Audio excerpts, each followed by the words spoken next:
Welcome back, everybody, to the most valuable sports podcast and Mikes and Takes crossover, the Shot Callers. Brandon Worth here with Joe Nagy once again. I don't know what's going on, Joe. I guess Travis is just a busy man. I know, all of a sudden he's got so much to do. I thought his internship was over, but nonetheless, he's going to be joining us soon. Not for this episode, sadly, but he will be down the stretch, and hopefully we can get him on the show too when we go back to school in a couple weeks, Brandon.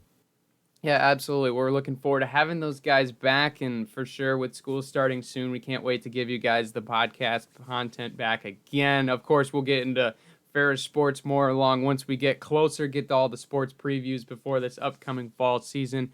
Super exciting stuff. And also announcement, just to keep it on your radar, our fantasy football collaboration that we did last year, yeah, it's coming back, baby, and it will be here very soon.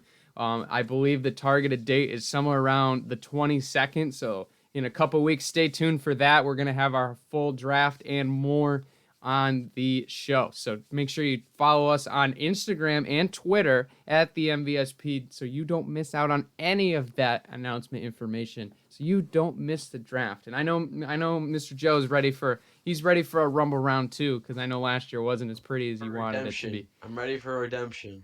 Comeback season for sure. I think a lot of us have some comeback seasons. My team underperformed down the stretch, and I'm going to pull vengeance for that. But got a great show coming up. We're talking about the Olympics. We didn't get really a lot of it since we've both been gone for the last 2 weeks, but we'll have that plus NBA trade deadline and drafting, as well as MLB, and of course our debate at the end of the show that you won't want to miss. But first, don't forget to check out Bulldog Radio on whatever social media platform you're on. They're a great organization, and they help us make podcasts. If you want to make podcasts at Ferris State University, what better place than Bulldog Radio? So make sure you check that out.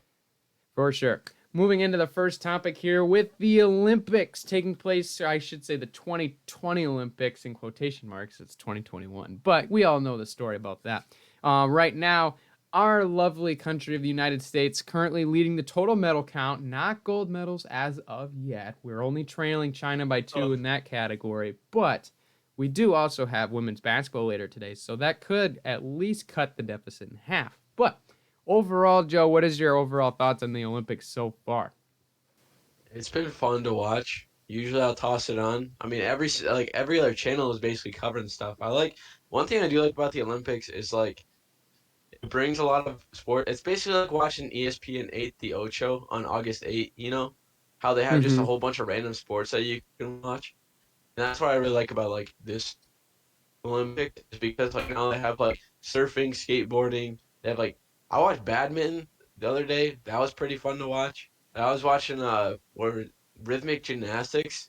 Call me crazy, but that's actually pretty cool to watch. I don't even care if they make fun of me for that. But a lot of the coolest sports are on, and that's what I like about watching the Olympics, especially when it's held by Japan and stuff, when they have different Olympics too, or sorry, different sports that usually aren't in. But I've been having a blast watching them so far. Yeah, I think that's one of the most fun parts about the Olympics, is seeing all these new sports that we don't really get to watch over here in the States, just because they're not as popular and they really aren't put on television as much as a lot of the other countries. But it's been a really great Olympics, and I mean, obviously with all the situations going on, obviously pushing through COVID, and it's been pretty well. Not very many major outbreaks so far. I know there's been a couple athletes that were sent home due to positive cases, but at the end of the day, the Olympics went on, and we really didn't have a severe outbreak, and that's super cool, because obviously athletes' health is super important. And I mean, just kind of mentioning that whole situation with Simone Biles, I think, was something that really kind of people were overlooking as far as how the Olympic Games are taking place, because it's a super different environment. I was looking over this morning, watching some of the contests, and then watching some others, basketball, for example, watching that United States gold medal win last night, by the way, over France. Super fun there. We'll go over that in just a second. And then looking back to the 2012 and 2016 games, it's a completely different environment with all the fans there, with all of these unique players that might have sat out this year due to maybe COVID concerns, or just how this whole year has went. And with the Olympics being pushed back, a lot of them saying, I really just want the break, and we've needed a break for a while, and I'm going to take it.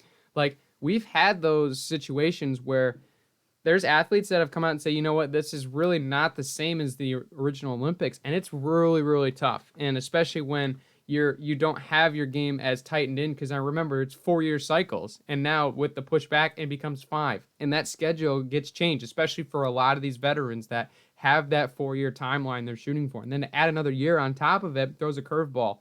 So it's been a really interesting games, and I mean kudos to everyone that's made it possible because I mean it just wouldn't be summer without the Olympics every 4 years, and that's something everybody looks forward to all those cycles. So super fun to see though that we have it back. Yeah, and then like you mentioned, the 5 years. Now they're pushing up for our 2024 now is only going to be 3 years. So like you said, those veterans that have that time to really prepare, it's going to be cut short by a year, which is going to kind of throw some people off. It we might be able to see some competitors that maybe would have taken the time, wouldn't have gone if it was 4 years, but now it's three. We might see Simone Biles again if she's able to kind of keep up her reign as the greatest Olympic or greatest gymnast of all time, really.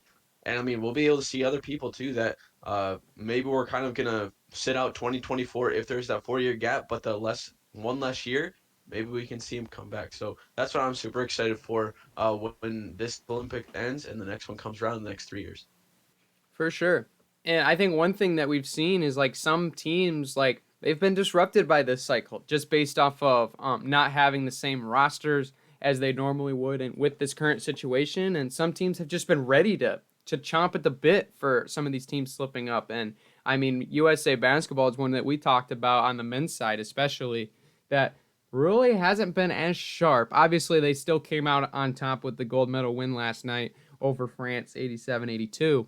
But I mean, it was not a golden brick road for this team. They really hit some No. potholes on the way there, some good old Michigan potholes. So, I mean, just the fact they bounced back was something crazy. I mean, big games last night for sure, or big game last night for sure. I mean, KD was electric. Draymond Green didn't have as much in the stat column as a lot of the other players, but he really was a difference maker. He was facilitating in a spectacular way, and that's really why he's been a big piece of that Warriors puzzle, even though he doesn't really show up that much in the stat column with points. So, but this team was great, and I think the one thing that a lot of the flack obviously was coming their way of this whole road, and people were like, "This team's not very good." And Katie's sticking up after the gold medal, saying, "You know what? Like, why are we getting dished on? We won the gold medal, so what?" And I know somebody made a point on Twitter. Actually, I believe it was Mr. Scooter Magruder, if anybody knows who that is, who pointed out that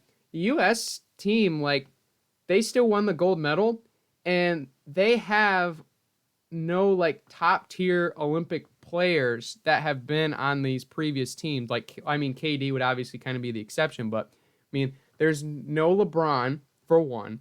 No, we don't have our best shooter on the team in Steph Curry.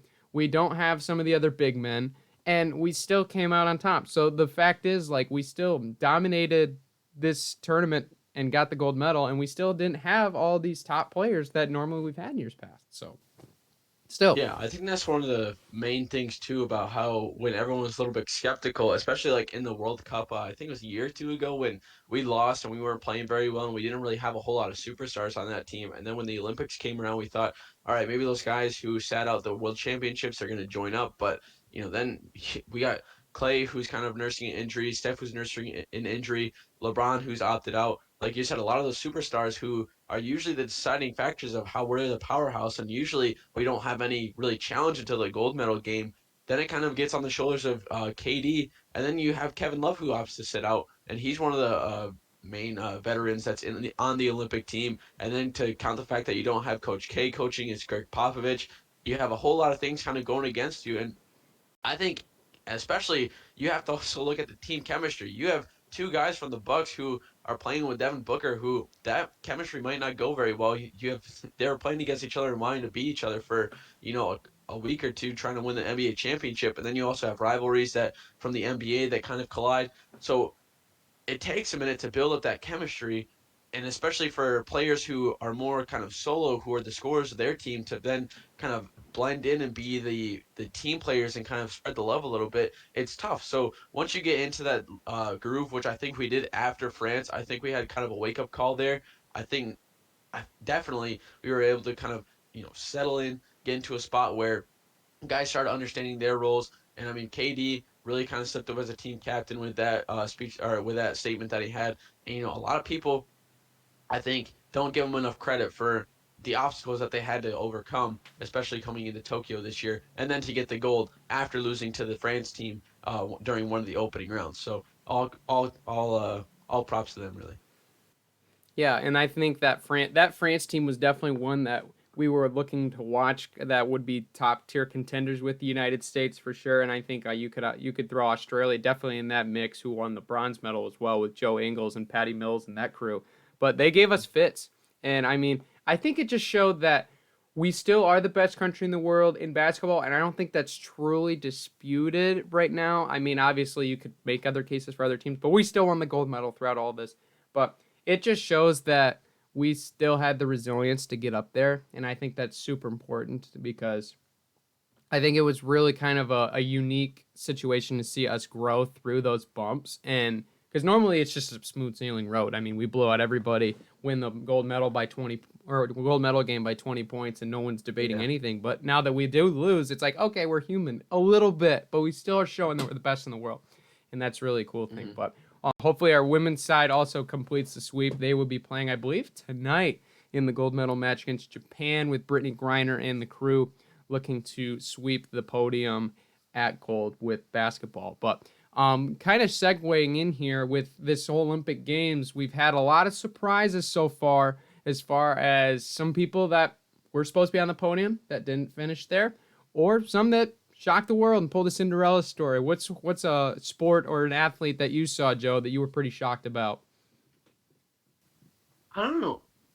I don't know. Especially I think you got Simone Biles on the balance beam when she got, I think it was a silver medal instead of the gold. That was a surprise, especially since the balance beam I think is one of her strong points from 2016 in Rio when she just blew everybody out of the water in that competition. But excuse me, you can kind of toss that up to the mental health that she's been struggling with kind of the mental game, and then also just adding the criticism that everybody's been giving her throughout this games. Um, Everyone was expecting her to win gold. She got silver. It's the second best, and a silver Olympic medal is probably better than 98% of the population of America will ever do. Probably even 99% of the population of America will ever do. So it was a little bit surprising to see her not get the top of the podium, but nonetheless, silver medal in the balance beam, being one of the best in the world. More power to her. Yeah, I think that's definitely a fair one. One of the ones that I saw, obviously, um, me being over in the track and field realm, one I was definitely watching more closely. Molly Siddell, absolutely crazy story. Her first marathon that she even competed in was the Olympic trials less than a year ago. And the fact is, getting from there, getting on the team after her first marathon, and then competing against the best in the world, the Kenyans, the Ethiopians, that just rule the long distance world, and that gets onto the podium. Just a fantastic story, and that was one that really surprised me. Obviously, rooting for the best for all of them, or for all the U.S. athletes in that race, but just seeing Molly Siddell get on the podium was absolutely fantastic, and her reaction on her interview, seeing her hometown family just crying in joyful disbelief on live TV. Super cool moment, and that was something I was not expecting to happen, but it was certainly something cool to see. Yeah, for sure. The track and field also has been pretty exciting to watch so far. I watched the 100 meter hurdles the other day, which was pretty incredible. I don't know how they can do that. Run at top speed and then jump over hurdles. I can't even. I remember trying to do that in high school once, just for fun, trying to jump over the men's hurdles, and I clipped my ankle and fell over. So I don't know how they can do that at that high speed, and then be able to kind of stay focused and not really look at other people in their lanes and be able to win that race. But I don't know. Track and field is one of the most underrated sports, I think, when it comes up to the Olympics. But it is one of the highlights, definitely for any Olympic watcher. Yeah, I think everybody around the world is going to be checking out track and field because it's such just a world universal sport. Like it's the same as it is here, as it is in France, as it is in London, as it is in Sydney, Mhm. Australia. It's all the same. And everything is convertible. And the fact is just seeing everybody and how many different events there are. I mean, we just saw the 4x4 last night with with the women's side, absolutely crushing the field with an absolute stacked foursome relay team, and that was really fun to see. But one that I was also going to throw out that I thought might have been your pick, Joe, was the golfing duo. I mean, that was something Yeah, I special. I totally mean, forgot about that. yeah, Xander Schauffele taking the gold medal for the men, and then Nelly Your guy, Korda. Xander. My goodness, it was fantastic to see. Good for U.S. golf because we deserve it. We've got some great golfers, What and we did just haven't had the success what in did years Corda shoot? past. Like a 62? I was something like that. He came out That's firing. insane. I think it was round 2 because I believe it was an Austrian man that was leading after an 8 under round 1, but then he kind of fell flat, and Xander came down with an 8 down round, and then came back to take the lead, and then he'd end up keeping it the rest of the way. But that man Xander, he's on a mission right now. He's a menace. He's a menace. But He's a yes, menace. super But Corda fun. though too. Corda's performance too was absolutely insane. She was locked down the whole time and she was pin seeking. Mm-hmm. Yeah, for sure. And I mean, there was a charge, I believe it was either Japanese or Chinese athlete, the last couple. I can't remember the name off the top of my head, but came in charge and then slipped up on par 5 18, and then Korda took it the rest of the way. But good for U.S. golf because that was really fun to see. But last thing in our Olympic segue here, some interesting news, Joe. I know obviously our men's baseball team fell short last night against Japan. Japan just had our number this year, and really that's all we can say about that. But they ended up getting gold. The U.S. baseball on the silver, but we're not gonna get a redemption tour in 2024, as apparently it's been reported that baseball and softball have been excluded from the sporting lineup for Paris 2024 Olympic Games. Also, I believe it was breakdancing. Yes, that is an Olympic sport, ladies and gentlemen. Breakdancing is also not going to return. So, but one reason why is unknown. Why do you think that we don't have those sports coming in 2024?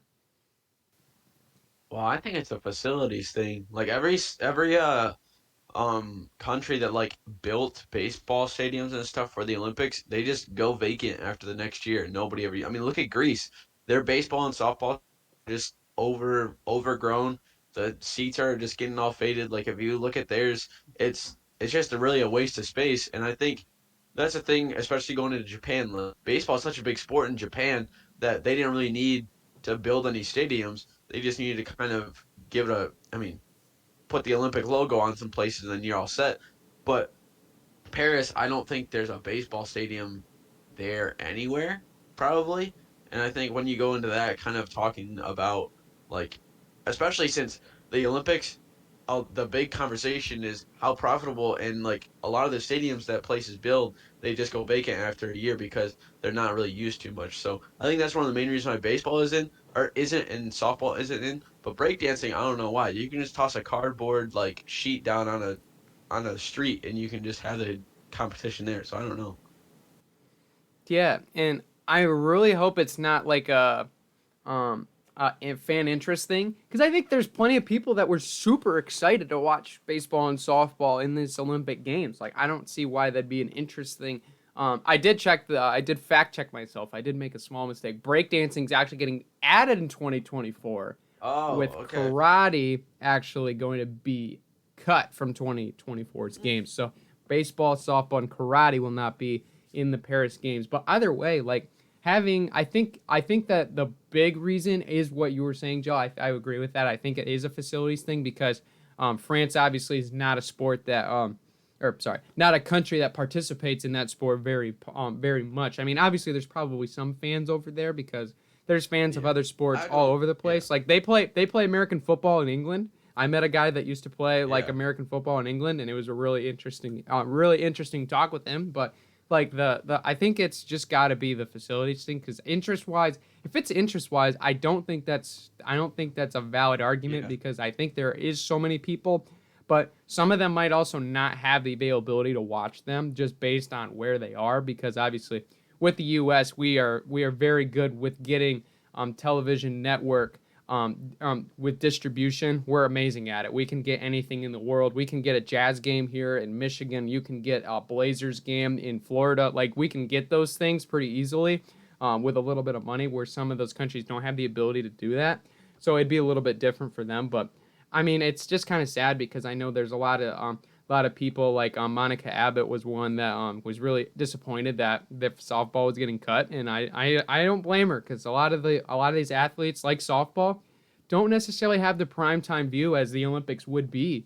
Like with obviously some of these leagues now that are getting added, which is great, but the top tier competition is not there that as much anymore for softball. It's just sad to see that it's going to be gone in 2024. Yeah, but on the bright side, though, that means the World Baseball Classic is coming back, and I think the World That is Baseball true. Classic is way more electric than the Olympics was, because you get to kind of move around. And also, the one thing about the Olympic squad for baseball and softball, I mean, softball's a little bit different because it's not as much of a mainstream sport as like Major League Baseball is. Excuse me, but like we didn't really have a lot of amazing players. I mean, you had Todd Frazier, but he's retired from the major leagues. He's obviously a great baseball player, but when you go into who the best American baseball players are, usually you don't really think of a lot of the guys that were on the team. You think of, Christian Yelich, Mookie Betts, a lot of those players who, if we did make a team with those guys, like we did in the World Baseball Classic a couple years ago, it's an insane stacked lineup. So I don't know. It's more of thinking like with the World Baseball Classic, we actually get to see the best USA baseball players get to play, since it's kind of in the off season of the Major League Baseball or of Major League Baseball. But nonetheless, I would like to see it in the Olympics because it is a great sport to watch, and I think a lot of people do enjoy watching it. It's just more of a I don't know if it's I wouldn't say niche sport at all, but it's more of just kind of, you definitely have to appreciate the game a little bit more.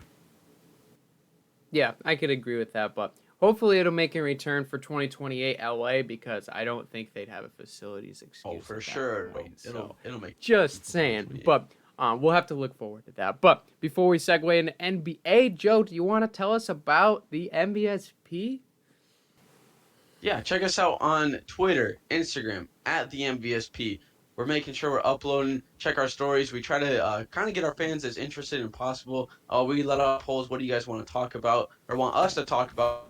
Oh, so guys, check out Twitter, Instagram, MVSP, as well as also going on to Bulldog Radio and checking out the other podcasts that are there. You got the Torch Podcast. It's a great network that Bulldog Radio is. But make sure, check us out, Instagram, Twitter, at the MVSP.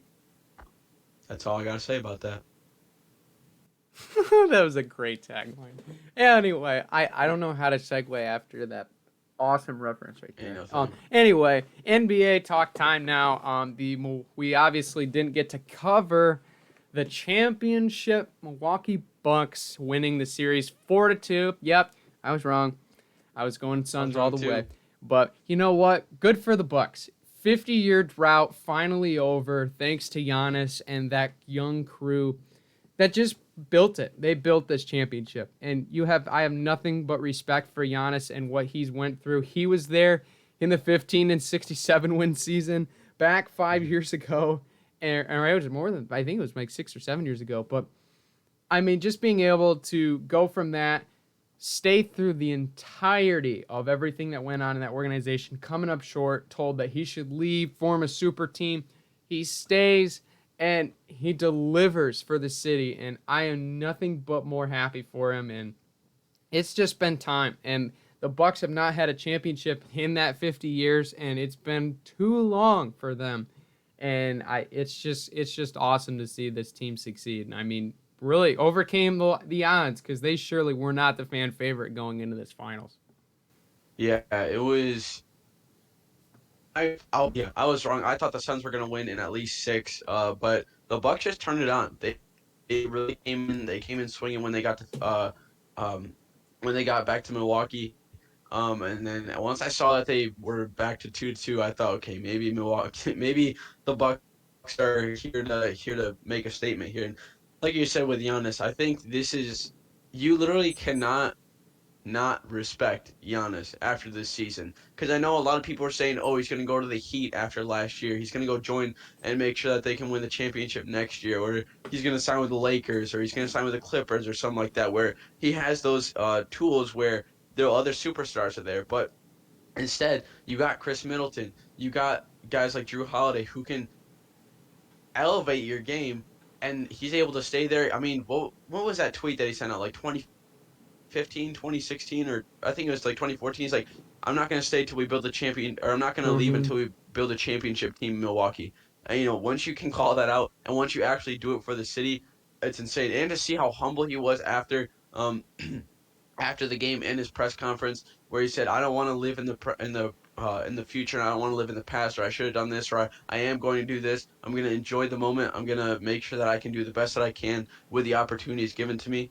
And with him saying that, you can just tell how mentally mature, how just great of a leader he is for that team. And you definitely got to watch out for them next year for the championship title.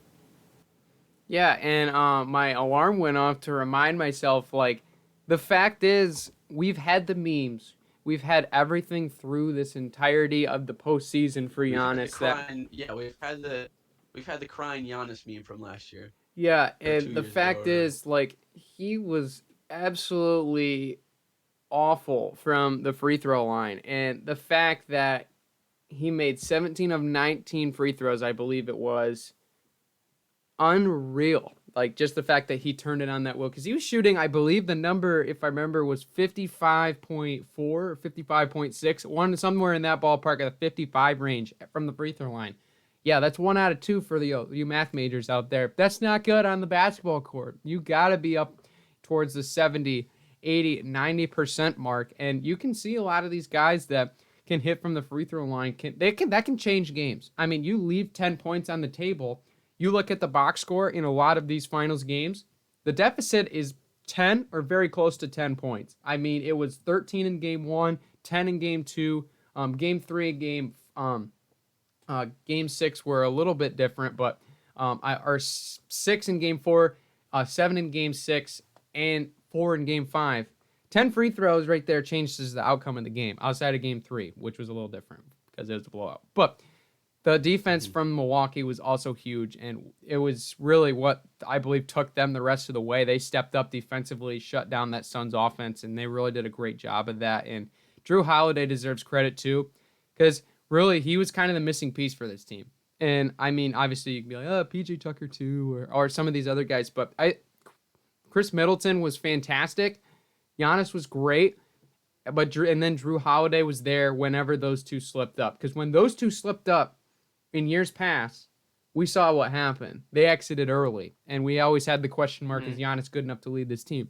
And with him there, he picked up the slack. He was that pivotal piece in that offense that could turn it on in moments time and could really do that. But him and Chris Middleton really showed out. And I mean, the fact they just won a gold medal after winning a Larry O'Brien Trophy, pretty solid Yeah, last couple pretty of months, I would impressive. say. Pretty impressive. But Yeah, yeah, that's a crazy thing to see, especially for I mean how much success those two guys have had on the Bucks and the USA roster. But Brandon, one thing I did want to talk about though when we came up with the NBA free agency and kind of the NBA talk was LiAngelo Ball might be able to make the NBA after all. D'Angelo Ball might make. Oh my gosh. I can't believe we're talking about this again. I mean, we need Barrett on the show. I might call him on the phone right now. Be like, hey, dude, can you please just absolutely go bananas on LiAngelo Ball being the next greatest basketball player? But we'll have to save that for later. But yeah, him signing with the Hornets in a summer league deal. And also, shout out to our Bulldog alum, Mr. Hanky. I would almost call him Hanky Spanky, but Mr. Zach Hankins playing with Phoenix actually in the summer league. So shout out to him. So make sure you watch Oh, good for that. him. If you're a Ferris State basketball fan, check him out. He's now with Phoenix for the summer. So, but a lot of the teams now looking to elevate with their new rosters, especially with summer league going around, and some of them looking a little drastically different. Some not looking different at all. But a lot of these big deals have already been made. Of Chris Paul staying with Phoenix, like we just mentioned. Good. I think that's perfect for Phoenix. I think keeping him around is pivotal. Kyle Lowry is leaving Toronto to take his talents to South Beach on a 3-year, $90 million deal to join Jimmy Buckets and Bam Adebayo in Miami. Is that the missing piece, Joe, for this Miami Heat team? I think it could be. I mean, when they went to the finals, they had a little bit of a rookie squad, a couple of young guys, but now you add Kyle Lowry, who's a veteran, who's been to the postseason many times, who was a pivotal piece in the Raptors organization for years, and then able to be the NBA champion with Kawhi. I think add him with Jimmy Buckets, he's kind of going to be that DeRozan type player that he's going to be able to form the relationship with. Not to mention you have Tyler Hero, who, if he can get back to the bubble performance where he was lights out from three and he had that confidence, then I think they'll be able to be solid. And then Bam Adebayo in the paint too. Young talent. I think give him a year or two to kind of progress a little bit more. If they can keep him on the roster, they're going to be in great shape. But Kyle Lowry, I think, is a great fit for them, especially for the talents, the veteran mindset, and just kind of the leadership that he'll bring is going to be a good set for the Heat. Yeah, and don't forget Duncan Robinson, Mr. Dunks, Michigan man. He also signed I believe it was I think it was also $90 million, but I believe he had a 5-year deal. But hey, big man gets paid, and it's super fun to see him succeeding. But I mean that core squad. I mean, if they somehow can bring if they want to bring Dragic back, I don't think it's the primary play at this point because I think you have Lowry and I think you go younger in the draft, which excuse me, I think they certainly could do. But I mean, it's very possible that this team can make a run. But Kawhi Leonard staying with the Clippers, I think kind of expected, but a little suspicious when he put out I'm gonna leave, kind of suspicion of. I think it was strictly contract related. I didn't think he was going anywhere. But Mike Conley staying with the Jazz, John Collins staying with the Hawks, Norman Powell staying with the Blazers. But one team that has exploded in free agency right now happens to be in our favorite team's division. The Chicago Bulls have decided to go all in with that squad. They have signed DeMar DeRozan, Lonzo Ball, excuse me, my goodness. They've just went bananas. Alex Caruso as well. I'm looking up all of them just to make sure I didn't miss anybody. They are going all in, and their only piece that they're missing right now is signing Lauri Markkanen. He's still, I believe, as a restricted free agent, but I think that might still be contract related. But think about how this team is changing right now. You can have guys on that team that are super flexible. You pair Zach LaVine with Lonzo Ball in the backcourt. You keep Markkanen, and you bring in all these other electric guys like Alex Caruso and DeMar DeRozan, who can still play, by the way. Just the fact he was in San Antonio and they weren't making playoff runs does not mean the man's lost his touch. He's been fantastic still. So this team, I think, is going to be very different. I don't think it's, super scary, but it is definitely an upgrade to what that team had last year. It wasn't pretty. A team to watch for, yeah. Because Lonzo at the helm, his court vision and is able to be a floor general is pretty much top tier. It's on par with a lot of other guys in the league like LeBron. I mean, I wouldn't say he's as good as LeBron at being a kind of a facilitator of the pace of play, but nonetheless, he's able to find the gaps. He's able to find the players that need to get the ball in their hands, and he's able to do that. And then add DeMar DeRozan, like I said, the veteran mindset, the leadership, who's been able to lead two teams pretty far for different places. And then you also toss in Alex Caruso, who's has the 6-man mindset, who had to fight to get to where he is right now. And to put him in the game, you definitely know he's going to be able to be electric. And then Zach LaVine, the guy who's been there for a while, who the fans love, is going to be a really great set. And then add Lauri Markkanen in there at the 5 spot. If they're able to re-sign him, they're going to be sitting pretty. Especially for East, it's a little bit more heavy. It's a little bit more heavy with the good teams now, especially with Nets kind of with the super team. Bucks going to be back. Heat with Kyle Lowry. But nonetheless, I'm definitely looking forward to them being able to do something in the postseason and kind of get out of this drought that they've been in ever since the 90s. Yeah, and I think one team we have to mention right now is the Los Angeles Lakers. I mean, just the fact that we had an absolute Woj bomb while we were gone. Yeah, I mean, holy mackerel. Could you please just wait 2 weeks? But we've had some time to decipher. But Russell Westbrook is a Los Angeles Laker via trade. I believe it was for KCP, Kuzma, and a bunch of draft picks. But in the end, the Lakers now having Russell Westbrook, Trevor Ariza, Carmelo Anthony, Wayne Ellington, bring back Dwight Howard again, I guess, and other key role players that they're now signing. But this team looks very old on paper, but this team's not going to come out and fold and get injured left and right, I think, like some people realize. Yeah, I think too. Like, I mean, especially not even a lot of them have been like very drastically injured. Of course, like LeBron's been kind of out more for load management. He's taken more games off a little bit. AD's kind of getting up there. Well, where he might not be able to do as much on the court. He was injured for a while. You have Russell Westbrook, who's still crazy athletic. I don't think he's gonna really have too much with the injury situations. I mean, he toss in how they have, I think, what is it, 7 or 8 guys over 30, right? Their starting five is definitely going to be over 30. And Mm-hmm. that's one, you have the veteran mindset, obviously, and you have the guys who have been there for a while. But the one thing is how well are they going to gel together, all being the guys who know the situations, who have been there before. What are you going to do when both LeBron and Russell Westbrook are one pass or one assist away from a triple double, and they're just passing back and forth and not really shooting the ball? Like, I saw a funny video about that, which kind of made me laugh. But I mean, it's going to be who's going to kind of take over as leader of the team. It's obviously LeBron, but how are those guys like Russell Westbrook going to kind of handle kind of taking that backseat position behind some other guys, not kind of take the point guard if LeBron decides to go at the one? What's going to kind of be that gelling, and what's going to be the teammate situation when it kind of comes down to who's going to be taking the last shot? Because all those guys are ready to take it, which might be a good thing, but also a bad thing because who's going to be the number one guy to go to, and who's going to kind of take a backseat role in this situation when you have such superstars on the team, and how well is this team actually going to gel together with a kind of a companionship and teammate sense. Yeah, and I think one thing that will come from that is we're going to see interesting defensive schemes against this team because we've seen guys like Russell Westbrook that have went to other situations, but that he's always been kind of the front runner coming in. And I think it's fair to say that Russell Westbrook's not the front runner on this team. The fact that he's coming home to LA, I think is awesome. Like just the fact that he's been kind of bouncing up and down. I mean, the end years of the Thunder, and then obviously the situation in Houston, and then you obviously Washington. Kind of not been rolling as it's been expected, which he was kind of the number one guy going into the situation. Houston, you might be able to make an argument with James Harden, he's number two.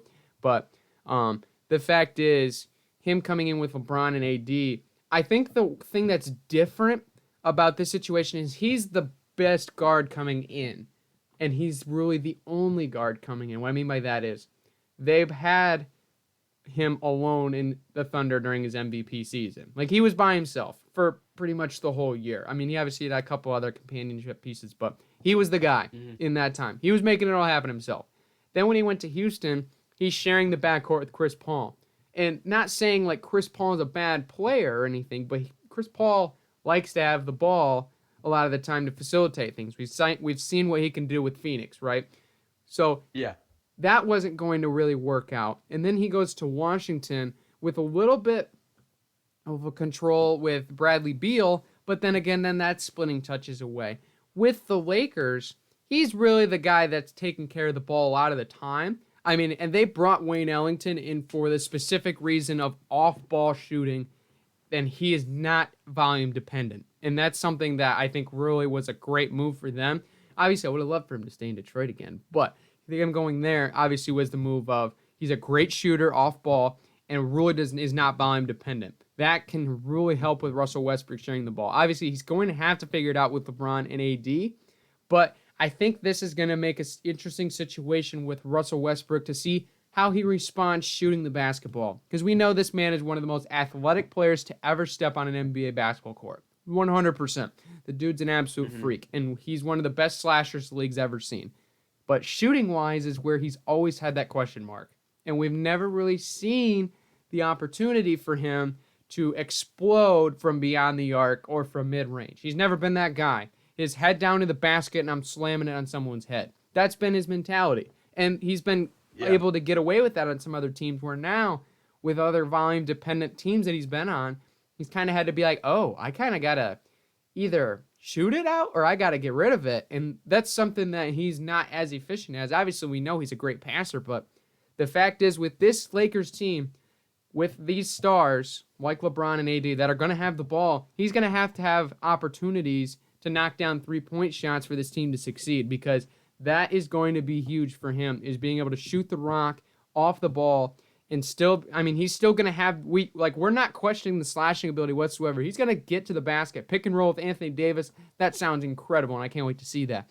But off ball is going to be the question mark with him that I think is going to determine the impact of this. Because if he can't shoot the rock, like, they're going to be relying on Wayne Ellington to knock down 3-point shots for 82 games. That doesn't sound like a recipe for success to me, and that's going to have to change for them to be legit title contenders for me from day one. Yeah, I think once they are able to kind of find that groove beyond the 3-point line and be able to kind of mix in, because all of them have the ability to score down low and be able to drive to the basket. I mean, LeBron is one of the best to ever do it. AD is a menace. Like you said, Russell will just put his head down and go yamming on someone, and then you toss in other guys too. But when you kind of look at the efficiency from beyond the three, LeBron makes a 3-pointer and then he steps up from 60 feet basically and airballs one basically the following position or following possession. Then once you get Russell going, I mean, once you get Russell going, if Anthony Davis maybe can sprinkle a little bit in there, if he has the opportunity to shoot a three, I think it's going to be a recipe for success. But once they figure that out, then they're gonna have some good times. Yeah, for sure. And I mean, they still have lots of opportunity to groom some younger players. I mean, THT's still there, and obviously signing Mr. Mac McClung to a summer league contract. So hey, could be something there. But I was speaking of, I guess you could say, drafted or undrafted players in the NBA draft. I mean, Mac McClung just mentioned not drafted, even though he declared from Texas Tech and ends up signing a deal with the Lakers for their summer league squad and seeing if he can make that team. But some interesting moves being made in the NBA draft, and I know as Pistons fans, it's motorcade season now, baby. It's all in with Cade Cunningham being the number one pick. I mean, slam dunk for me.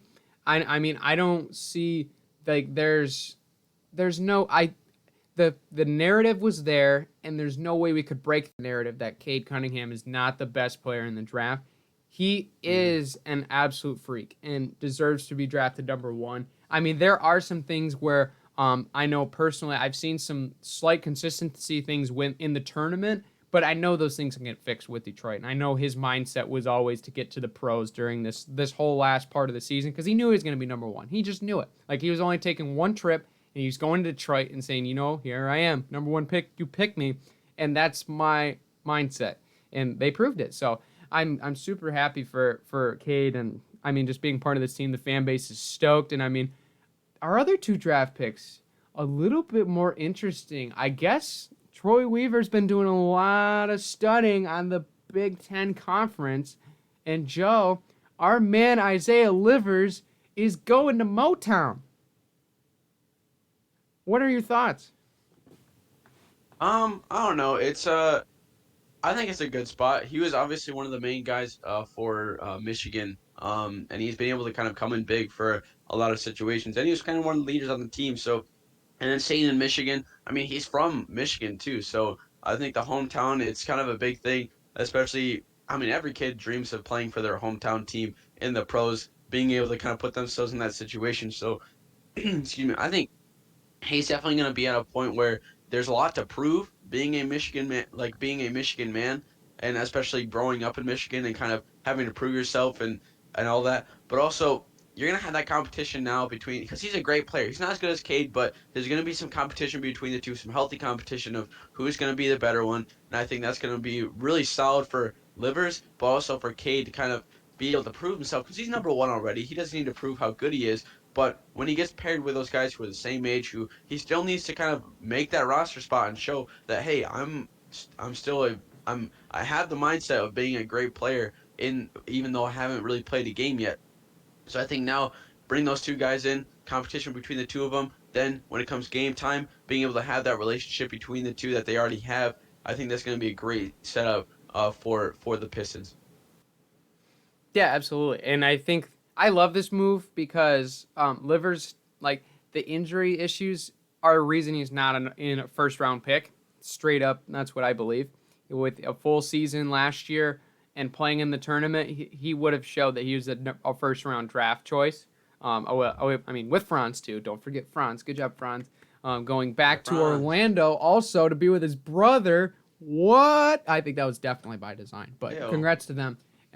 But I think the big thing with Livers is that I see is his game translates to the NBA very smoothly. He's a guy that is a very athletic, flexible wing guard that can shoot the lights out and get it done on the defensive end with playmaking, with blocks and steals. He's a guy that could fit into that scheme very well. So I like the move there. As long as we can keep him on the floor, he could be a very valuable asset. But early on in the second, or later on, I should say, in the second round with number 52, courtesy of the Lakers, by the way. Thanks, LA, for letting us select the best player in college basketball last year, the National Player of the Year winner, Wooden Award winner. Luka Garza is now a Detroit Piston. And I know, I saw that. I forgot that I saw that. Not gonna lie, had some interesting thoughts after that, and it's not against Luka Garza. It was just solely the fact that we have an Iowa player playing for Detroit. Not something I was going to expect coming into this draft, because, I mean, obviously, we would have had Wieskamp on the radar for round 2, which I would have been okay with. But, I mean, Luka Garza, fantastic player, and to me, if he can learn from Isaiah Stewart, and if we can get him some tutelage from guys like Ben Wallace, we can turn his defense around. This could be a slam dunk steal of a pick, because this guy can fill it on one side. If he can figure out the other side, which is the only question mark, and we could get him a little bit more athletic too, but if we can get those together, he might be looking at a full-time second string job, challenging Isaiah Stewart even for starting a lineup job, because he can score it. If he can play defense, he's going to be a fantastic player. Yeah, definitely. When I saw, I think it was like the Pistons TikTok or something, I saw it, and it was like, meet our draft class, and I saw all those guys. I was like, do we have the best draft of the league right now? Because like when I saw it, I was like, Cade Cunningham, Luka Garza, who was the guy who basically led Iowa to their performance, basically throughout the whole year and to the and in the tournament. And then you toss in Isaiah Livers in there, who is an amazing player, and then the other guys that they got in later rounds. It's got a lot of potential, a lot of scary potential, and it's only what can we do with that potential? Because if we can't do anything, and if we don't really, I guess I wouldn't say nurture, but if we can't, I don't know, train Luka into a defensive powerhouse along with his offensive prowess, and then you have Cade Cunningham, who can be a guy who's going to be one of your leaders at the 1 or the 2, and then Isaiah Livers, toss him in there, or whoever needs to come off the bench too. It's just, can we do what we need to do with the pieces and not waste this opportunity with the amazing young talent that we already have, and then add these draftees in there too. I think we have a really good chance of kind of turning it around in the next couple of years. But like you said, Brandon, if we can get Luka Garza with Ben Wallace and kind of get him a situation where he picks up his defense and we kind of make these players even better than what they are coming out of college, then we had a great chance. But like I said, only what we can do with the training is how far we can get with these guys. Yeah, absolutely. This team's going to be exciting. I mean, we just brought back Saban Lee, as well as bringing back, Corey Joseph. Like, this team's ready to rock and roll again, and I know Pistons fans are excited because this team could shock some people. I'm not expecting playoff bound this year, but I would certainly love to be surprised if they do so. But super excited that we got some Big Ten blood now in Motown, just because it's going to make it much more exciting. I know me and my dad are super excited to keep watching these guys at the next level, especially for the team that we're rooting for. But kind of going into the draft a little bit further, some winners and some losers. I'll start with a winner, Joe. I think the Utah Jazz were a winner to me, and they had one pick in this draft, and it was in the second round. And call me biased, but whatever. I know that I was the one that picked Baylor to win the national championship last year, and they certainly did so. But the Jazz had one pick in this draft, and they absolutely nailed it. They selected Jared Butler from Baylor, and okay, I get it. The red flag with the injury, I get it. But if this dude's healthy, he's the best defensive player in college basketball last year. I arguably with Davion Mitchell, his teammate, but he was one of the best defensive players in the college basketball circuit last year, and he could still fill it. Like, this dude would be easily a first-round draft pick without those medical red flags. And, I mean, getting this guy with potential first-round talent, with the defensive ability, playmaking ability to score the basketball inside and outside, because he shot over 40% out from three last year.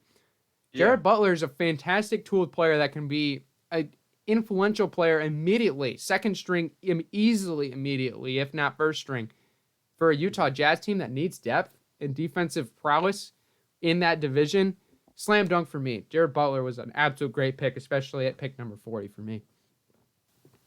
Yeah, that's a steal pick for them. That's one thing where they're on the cusp of, like I said, like, or for a lot of these teams, they're on the cusp of being contenders for the championship title and being contenders for the playoffs.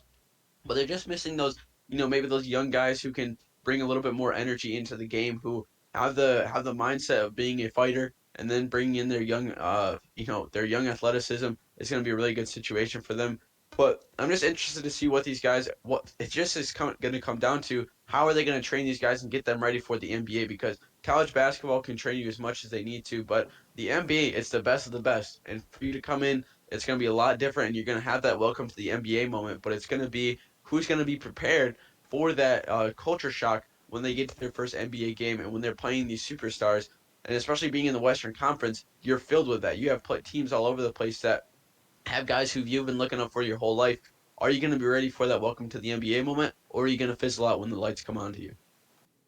Yeah, I think that's super important because we've seen a lot of guys that have been high draft picks that really just haven't fizzled out, and they just have not been the same player in college or in the NBA, as in college. And I think that's super important. Yeah, what's your winner as far as this year's draft, Joe?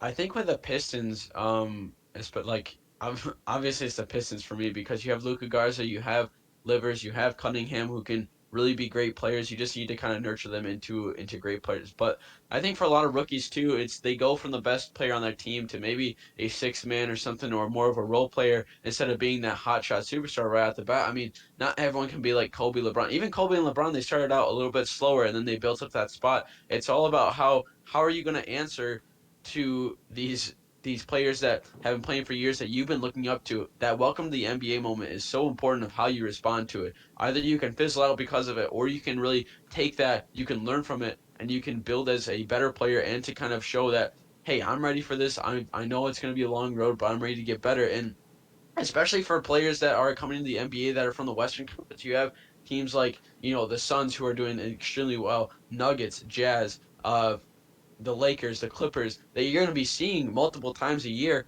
and you're going to be playing against your idols like LeBron, Kawhi, those guys who have been in the league for a long time who really don't care if you get your next contract. They're there to do one thing, and that's win a game. And if you can respond to those guys playing their hearts out and being able to kind of be, and if be way better than you, and you respond to that in a negative way or a positive way, is going to be the difference between you getting a roster spot next year or fizzling out and being the guy who's the former NBA player who's just selling insurance basically for the rest of his life, and I think that's going to be a big deal for a lot of these rookies coming in. Is the league is I think more stacked now as it has been in a couple years on both sides, East and West Conference, because Brooklyn is going to be insane. Bucks are going to be coming out swinging again. Heat's going to be coming out, and then you have all those other teams who kind of made the playoffs who are kind of on the cusp of being great. I mean, Hornets too. You're going to have a lot of competitiveness out of them. So these rookies coming in, they just need to really adapt well, have a mindset of proving themselves, but not trying to do too much while they have that opportunity.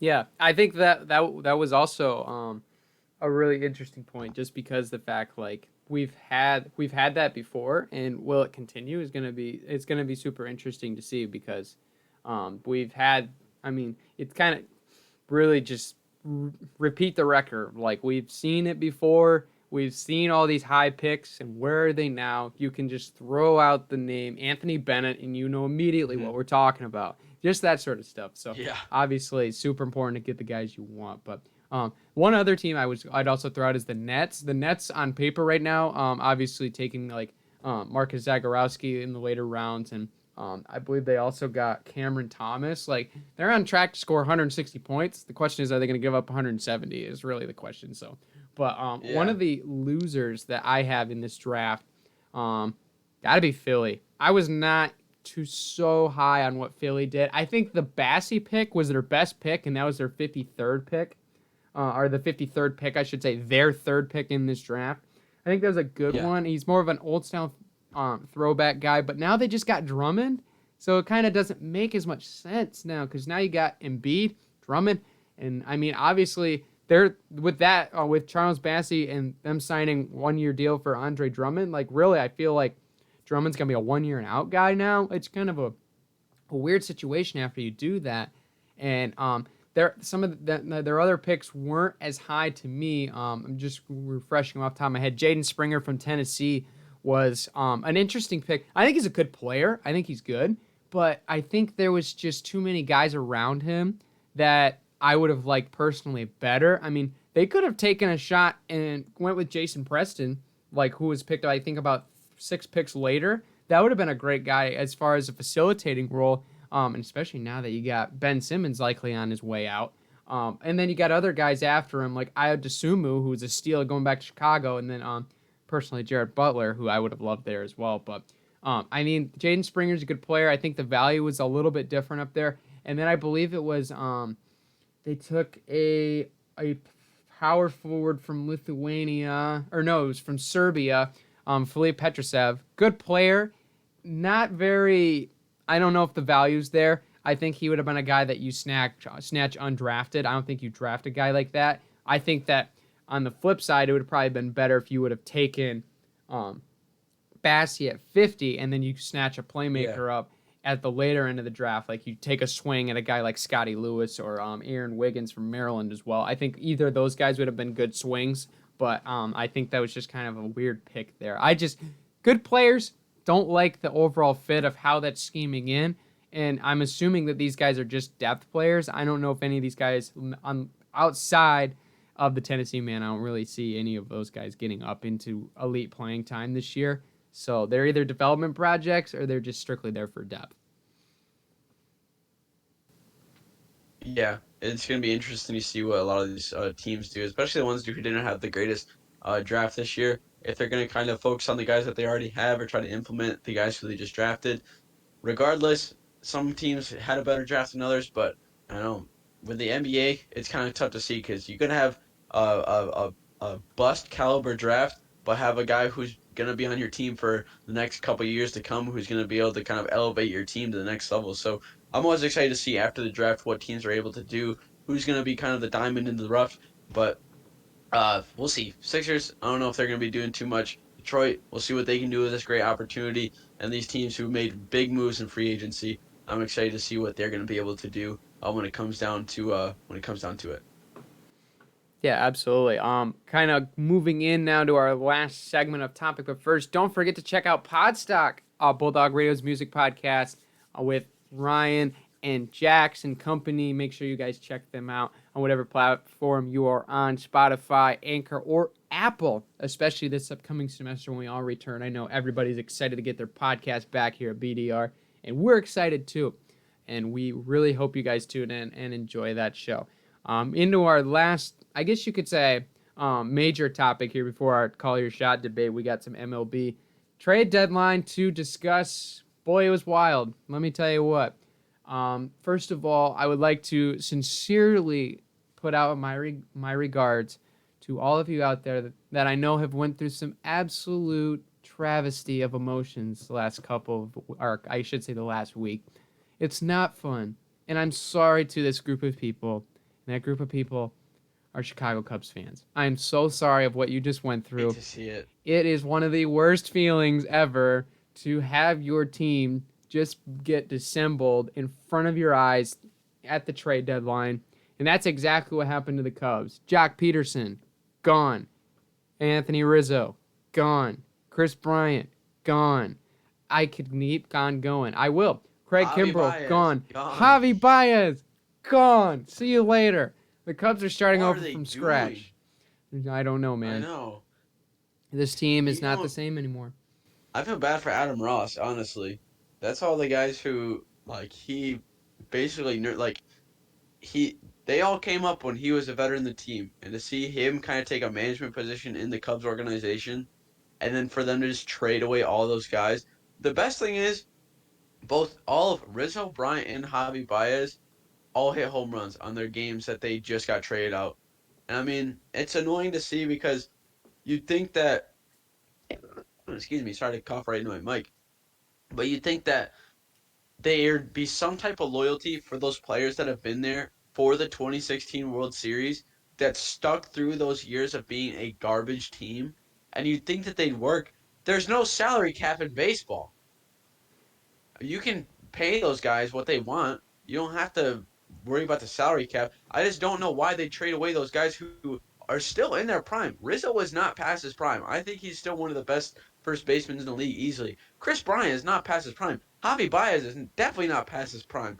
But for you to trade away all these guys and be like, we're just going to start over fresh, get the salary cap or get our salary, like basically we can have so much money now. Why would you? You're not gonna. It's gonna be hard to find another Chris Bryant that's gonna be able to hit bombs and be a lockdown defenseman at third base. It's gonna be hard to find another Javi Baez who's gonna be as smooth as he is at shortstop and be able to get on base and be able to play as well as he does. I don't understand what the point is for them to be able to do this or why they would even think about doing this is trade away all their players. But regardless, I don't know, not a great situation in my opinion, especially seeing how a lot of those guys were there since day one, the bad times of the Chicago Cubs, and basically were the reasons that you won in 2016. But I don't know. I guess a lot of organizations just don't value loyalty as much as they do or as they should.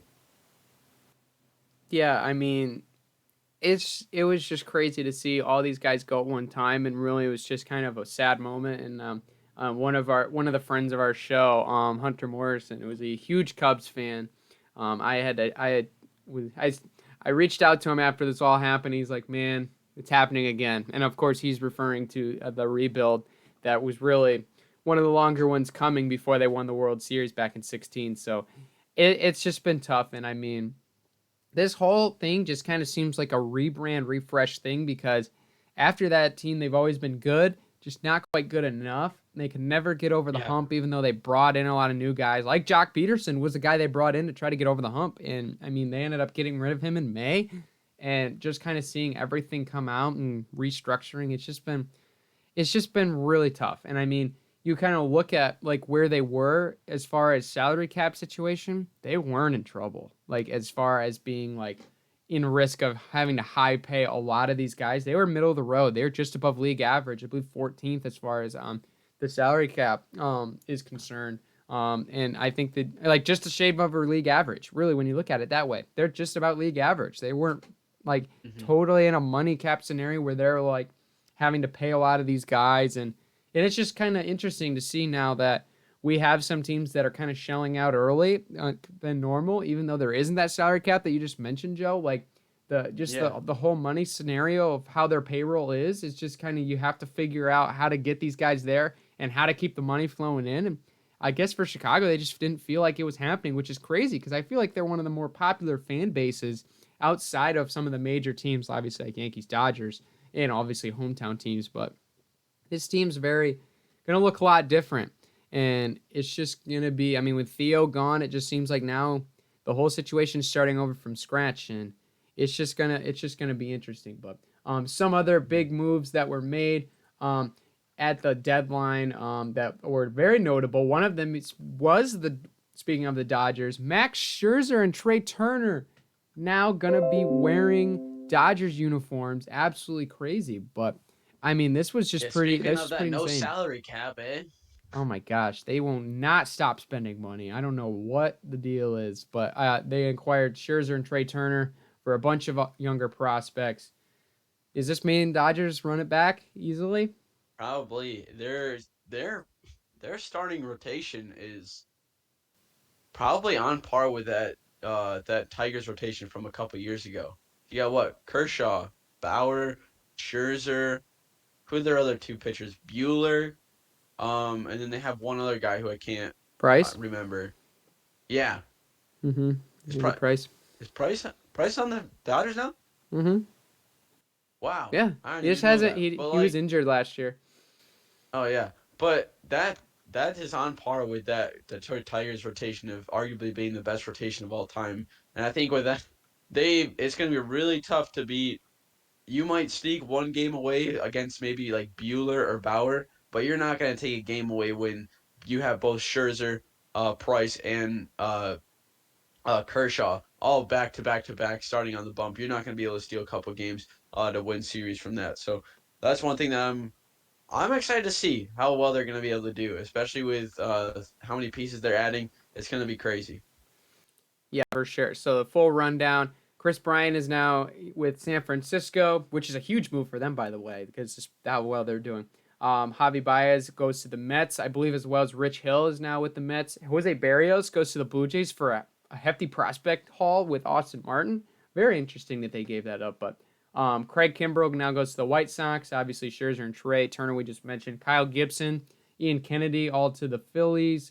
Yan Gomes, Josh Harrison to the A's. Andrew Heaney to the Yankees and cash. Of course, Yankees need more money. Why not? Jorge Soler to the Braves. Jock Peterson to the Braves. Cardinals get John Lester, former Cub as well.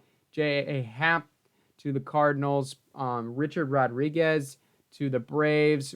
And Adam Duvall, the leading hit leader, goes to the Adam Duvall, Adam Frazier. Ugh. Adam Frazier also did get dealt, by the way, from the Pirates to the Padres.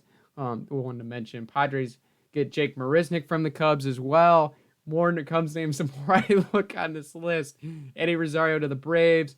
Galvis to the Phillies. Giants get Tony Watson. Brewers get John Curtis. Astros get Phil Manton. Some other notable names here. Daniel Norris was the only deal that the Tigers made. He's now with the Brewers. Sorry to see him go. Him in the Shaggy van is now going to depart from Detroit, sadly. Daniel Hudson to the Padres. Kyle Schwarber to the Red Sox, another Cubs name. Rizzo to the Yankees. Danny Duffy to the Dodgers, another one to add to that rotation you were just talking about, Joe. And then also Joey Gallo to the Yankees. Blue Jays get Brad Hand. Rockies get Ashton Trudeau. And I believe that is all the notable ones. Oh, A's get Starling Marte. That one had happened a lot earlier. I had to mention that one as well. But crazy stuff going down in Major League Baseball for sure. And obviously, we'll have more time to talk about the Tigers and their rebuild as well. But also, one thing to quickly mention, the Cleveland Guardians. What? That was funny. You had a lot of names that you could have chose to rebrand, and you chose the Guardians. How are you gonna? What's your mascot gonna be? Good question. Like what are you like? You're just gonna wear a G instead of a C on your hat? Like I guess. I don't understand. Like I don't know. I personally wasn't a fan of them changing. I like the name Indians, but I can see why people didn't like it. Mm-hmm. But I don't know. It was kind of like it doesn't make any sense because like you could have chose a lot of other things that have to do with Cleveland, like a mascot of some sort. But you chose. I heard the I don't Cleveland understand Spiders. why you chose the Guardians. The Spiders would have been cool. That would be kind of cool. Spiders would have been cool. Yeah, you that would have a been cool hat. Like, but choosing like I just don't understand. Like Guardians sounds like an XFL team, you know, or like it sounds like a roller derby team. Yeah. They might get the bag from this. I'm not even gonna lie. They might get the bag. They might. But like, they have to. It sounds like a minor league baseball team, you know? Like, that like just ran out of names. Like they're the Guardians, or it sounds like a G League team or something like that. You know, it's just weird. It's not a great name, honestly. I'm not a fan. No. I do want to buy.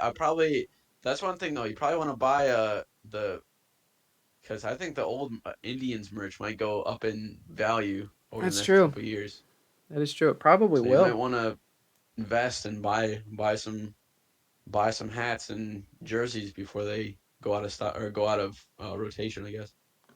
Yeah, I guess I just need to find out more information on where this name came from because to me it's weird, and I'm not a big fan of it. So, not the best choice. But I guess we just gotta know more about it. But before we get into our last debate, don't forget to check out the Fire Pit on whatever podcast platform you're on. If you want all the news with the Fair State Torch newspaper and more, go check them out. There's sports, news, debate, all sorts of topics for your choosing. All great podcasters on that platform. Hey, you might get a peek of me and Joe on there. You never know, my friends. So go over and check that out on whatever podcast platform you are on for more. As we move into our last subject, we talked about the Olympics earlier, and I thought of this crazy question of, we have all these crazy sports, Joe, that you were just mentioning that are cool. What's one that's missing that we haven't had in the Olympics? Or I should say don't have right now in the Olympics. I'm gonna steal this one right off the bat, Joe, and I'm gonna blow your mind. Why is car racing not in the Olympics? Whether it's Formula One, honestly. like, how is there I think not some Formula sort of 1 would car be sick racing? to have in the Olympics. Wouldn't I think it? Formula 1 would be sick to have in the Olympics. So we have But then, Formula One, we have NASCAR, yeah. we have all these different types of car racing. Why is there not in the Olympics? Is it a regulation thing? Because we figured out how to do that in Formula One. We figured out how to do that in NASCAR. How can we not figure that out in the Olympics? NASCAR should be in there. I feel like Brendan Sanders is ringing in my head right now, Yeah. and he'd be on my case as well, because it deserves to be. I would love to see it.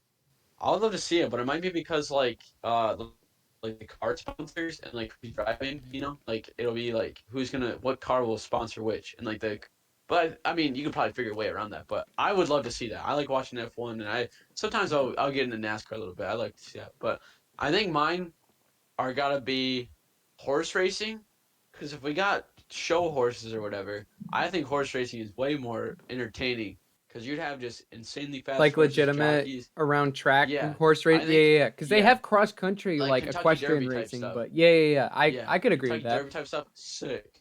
And then strongman competition, Oh, because we have that's a good one. powerlifting. Strongman I think is a way cooler one, because you'll have guys who are on the strongman circuit. But I Yeah, think that are all over the Olympics would be place. cool.